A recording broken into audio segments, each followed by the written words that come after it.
in recent office hours and things I've been seeing on the forum, people are asking about how to understand requests that are going between the client, maybe using a no-code platform like WeWeb or Wiz, or even just sort of your ordinary applications. And things are going to a back end, how to understand what's going on with the front end, with the back end, how to know where your errors are along the way, particularly as we increasingly use these decoupled no code systems, right? So instead of having Bubble, which is going all the way across, using, third-party services or using separated backends like say Xano or what have you. And the question is, how do you understand how these things flow across? Now, the truth is, most of what we're making is web applications. And so you're sitting inside a browser, and browsers have tools that are a little bit hidden under the covers that we can use to understand better how the communication is going between your browser, which is usually where your front end has been distributed to, and your back end. I'm going to start with the state change site itself, which is run by Circle, which is a community platform. And I can, and if I want to understand what's going on with its relationship with its server, I would just, right click and choose inspect. Or you can go to here and choose your, your developer tools like you see here. And there's also a shortcut for it on both Mac and on PC. I think it's Control Alt I on PC, and it's Option Command I on Mac.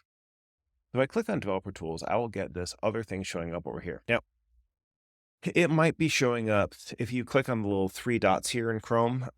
Most other browsers work basically the same way. You might find it to be down here, or you might find it to be over on the left. I have always found it most useful to look at Devtools over on the right, because that way I have my primary over here on the left, and then I have the Devtools information over here on the right.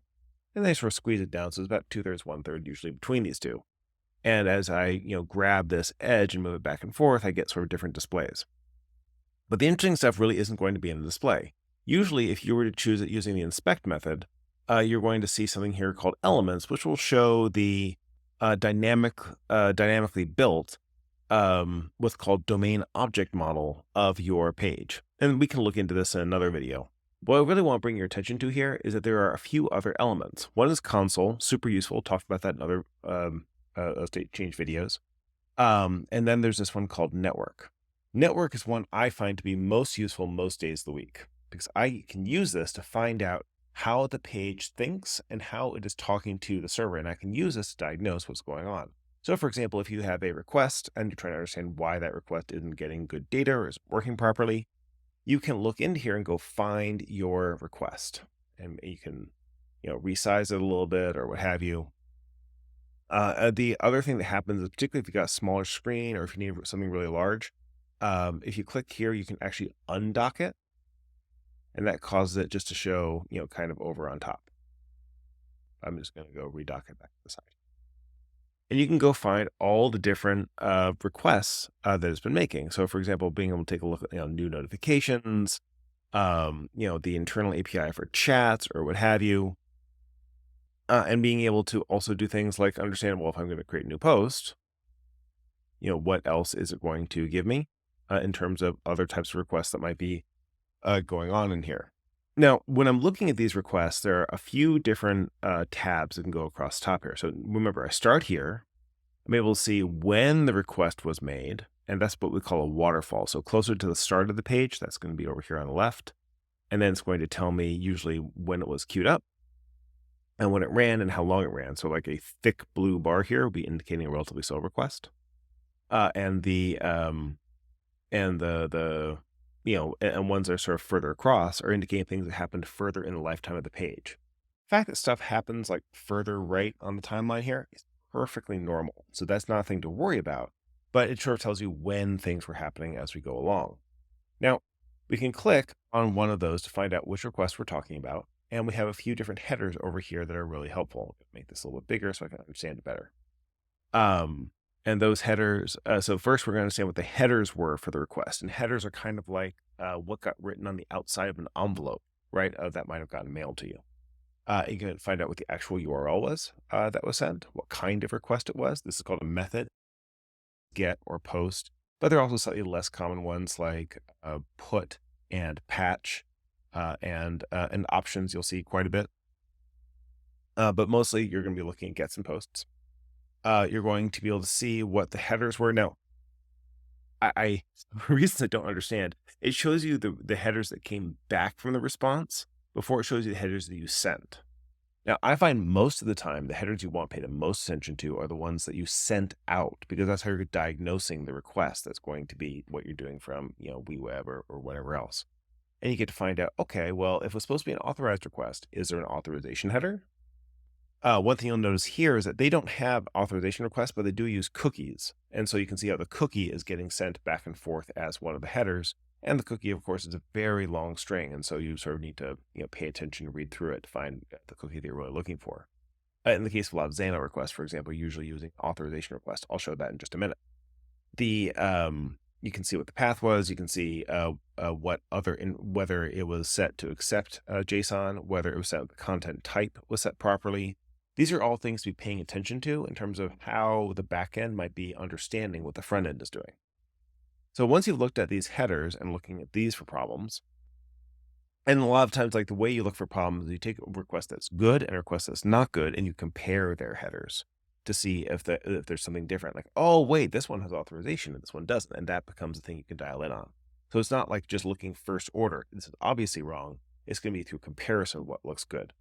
And then you have the response headers, which are what actually sent back to you. Most of the time, these aren't that interesting, except of course when they're sending back that there was an error of some kind.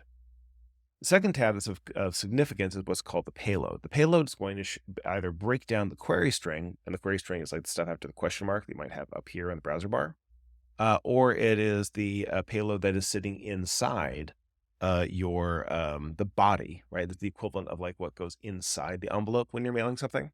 And that's what you're sending up to the server. And looking at this gives you a better understanding of whether you're sending what you meant to send to the server, because that helps you identify whether you're packaging things up right over on, say, the WeWeb or Wiz or whatever side, and versus is this being mismanaged by the Xano or what have you side. And then you have a question of like what came back. And this comes in two forms. One is the response, which is sort of the actual text that got sent back from the server. And if the text is actually either in the form encoding or is in JSON, the preview is kind of nice to make it all a little more readable and collapsible or what have you, just to get a better understanding of how that works. Finally, the initiator, you're probably not going to use that much because it's very hard to understand. But the timings you actually might use more to understand how long these things took. And usually the biggest source of slowdown is going to be the stalling and the content download. And the waiting for server response. The stalling is usually just how long waiting to start making the request. And these, by the way, are both really, really short. This is 70 milliseconds. And this is 107 milliseconds. So you put all these things together, you get 0.2 of a second. It's just not driving the bus from a performance point of view. But if you close this up, you can also pay attention when we're looking at the full list of things that might be taking longer. For example, things that are relatively large and things that are slow versus long. And so one thing that can be useful if you're looking at this from a performance point of view is actually click on where it says time and click twice to make sure that it points downwards to find out what your longest requests are. And that will help you understand where your performance bottlenecks might be. Of interest, the slowest things aren't necessarily the largest. For example, if I just click the largest, I'll find that there are some that are like a photo or something. But those can be super, super fast because like a photo, even though it's large, can be served off of some really fast cache. Whereas it's going to be the things where I'm making like a request on the back end. And that request might take more time. That usually is where the slowdowns will occur. And if we were to just take a look at this guy for a second. And by the way, the one to click on is going to be the name over here on the left. You can see here that's just waiting for the server response. And that waiting for server response means, and these things don't worry about too much, right? This DNS lookup, initial connection, SSL, those are table stakes things that happen whenever you're just doing a secure connection, right? It's like asking how long does it take to put the key in the lock and turn it. The big deal is how much time you're spending inside the house. And that's going to be where the waiting for server response comes in. That's usually the meat of it. And that waiting for the server response is usually where, if this is where you're seeing a slowdown, is going to be, let's fix that on the back end. Note that this timing is not always going to match up with what you see on the back end in terms of the actual runtime for a given request, which is where like issues of overhead or what have you come in. So let's look at that. Now we looked at this a little bit to see a few different types of requests that we're getting from our friends at Circle. Let's look at it from the point of view of something that I built that is actually working with Xano on the back end. This is a script tag, which is a low code application, allows you to inject just a little bit of code into your um, no code, low code project. We're trying to make it easy. Just create literally a little script tag that you can then put into your WeWeb or put into your Wiz or whatever it is that's going to be interesting on the front end. And I have this, slightly deprecated little piece of code here that we can use to understand how to, get, get data. And the way it works is you just modify your little bit of code. It saves as you go, and you can, then create a little script tag, which copies to your clipboard. And then if I wanted to, I could just, paste it into here and it would just go into, something I could put into, once again, those other systems. And it also works directly with WeWeb. Okay, but the purpose here is not to be talking about script tag itself, but talk about how it talks with Xano on the back end, because this is a low code system, which uses a bit of code on the front end. So I can have the nice little editor, like for Visual Studio Code. But then we're going to save it on the back end using Xano, and that's going to be how it's able to serve up the data that's necessary for it to be useful in people's projects. So here I've done this again, and once again, I've did the Option Command I from my keyboard. But what we're going to do here is we're just going to say right click and do inspect. That's what way I usually recommend people doing it when we're inside office hours. So you're going to have, once again, it shows you your elements, and we just go back over to network. Keep in mind that if this is like more narrow, see, it doesn't actually show me network anymore. And that's when you got to use this little 2 arrows thing. Cool. So network, great. Also remember that doesn't start recording things until you bring up this network tab. So we want to find out what it has to say. Let's press enter. And now it has saved something for me. That's the way it works, or saves as I go when I type. And as a result, I'm able to take a look inside here and be able to see that this thing has, the timing, just like, because that's what we had in the previous page. Let's go back to the headers, right? So this is making a request to my Xano instance. It is going to embed. Once again, I look at the request headers. You see there's an authorization token. And this authorization token is, of course, temporary. If you try to use this authorization token, it will be dead by the time you're looking at it. And it just has the other information that sort of goes along with it. Notice there's an application type, content type, and that is ready to get back, basically whatever data you want to send. And so when I go to my payload, this is the post payload. Remember, see how it says request payload here? That's because this is all on the inside of the envelope that we just talked about, because it's a post request, and post requests can have stuff inside the envelope. So the payload will contain, all right, here's the body, and the body is actually all of this text here. And then just whatever other information is interesting about it. And then it sends back information. And actually it doesn't send back much information at all, because the idea behind the post is it just sort of sends data and then doesn't send anything back. But if I were to say, refresh this page, you can see here it does the same thing with a get this time, and it sends back a whole bunch of data, including information about the project and whatever else. Now, this is significant because the project is, because my get is asking for information and my post is sending information. So any of these requests can always send information, either through the URL path or through the query string, that's part of the question mark, or inside the body if it's a post or one of those. And then it can always send data back, which includes sending nothing back if you want to. Just sort of a, just thumbs up signal of, hey, 200 responses, this succeeded. Or it can send you back information like this that's going to then use to draw on the front end. By looking at this information of what you're sending out and what you're getting back, you can diagnose a lot about how your front end is working. You don't need to be making a lot of code, don't need to make any of the stuff like you see over here on the left.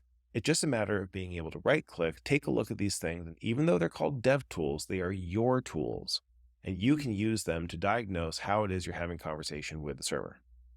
Now, one final thing, you've probably been noticing the sort of filter business over here at the top, and particularly when you have a whole lot of requests, what are you supposed to do with all that information?